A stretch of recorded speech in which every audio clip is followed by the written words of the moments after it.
I want people to realize it's just not a housing issue. It's bigger than that.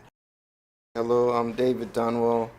I've been with Springfield No One Leaves for approximately, like, it's going on 6 years, I believe. So in 2008, I lost my job of 17 years. It kind of put me in a tight situation where I was falling behind on my mortgage.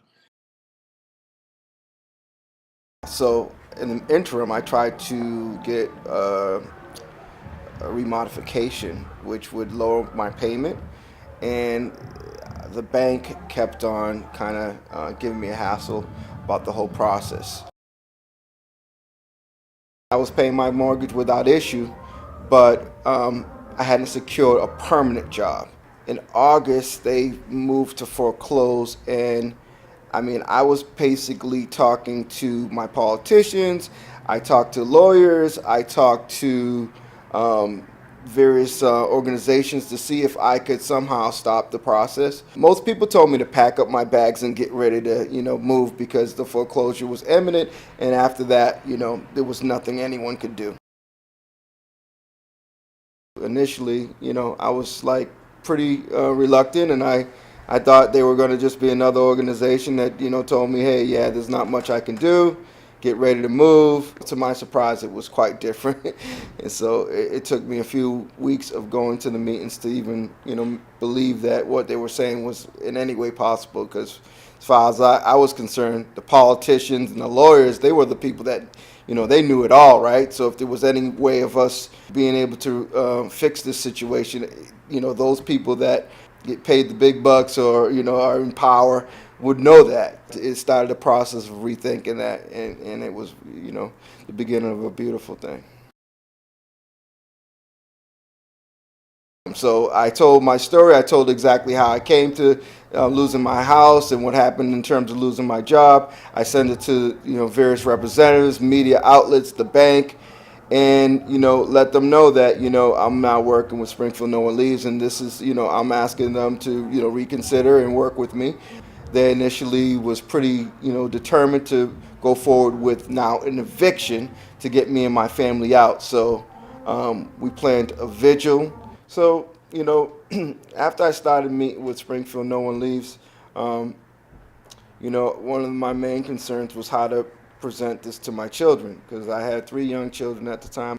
And I was really concerned because, I came from that man box where, daddy was supposed to, protect them, and daddy wasn't supposed to cry, and daddy wasn't supposed to be, weak or anything like that. And this was, not your fault. Learned a lot about the economics of the whole situation, and it made it a little bit easier for me to then present it to my children and let them know we're not leaving, and we're going to fight. We put shame aside.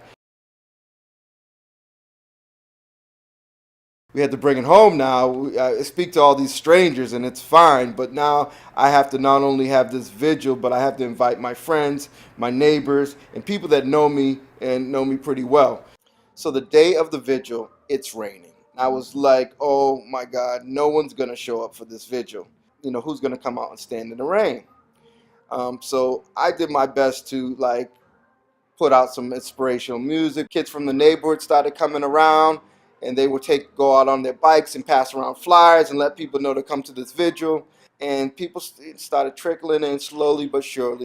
And I saw this large crowd in front of my house, like at the moment where the vigil was going to begin, and I became extremely nervous. I started to speak, and my voice started to crack, and I had a posture that was really weak.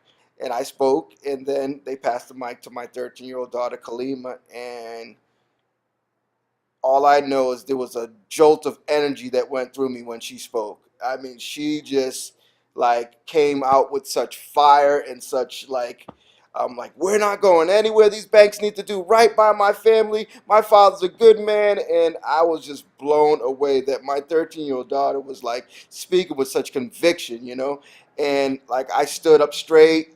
I had all of a sudden I had all this strength in me, and I was just like, whoa, what's going on here? The crowd just started to really get energized.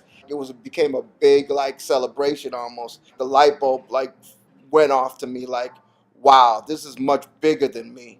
This is much more than me, because I was able to talk up and I was able to tell my story.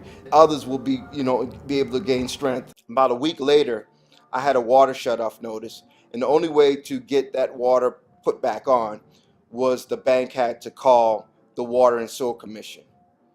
And the bank pretty much had me on a three-way call with the Water and Sewer Commission and almost read from my story.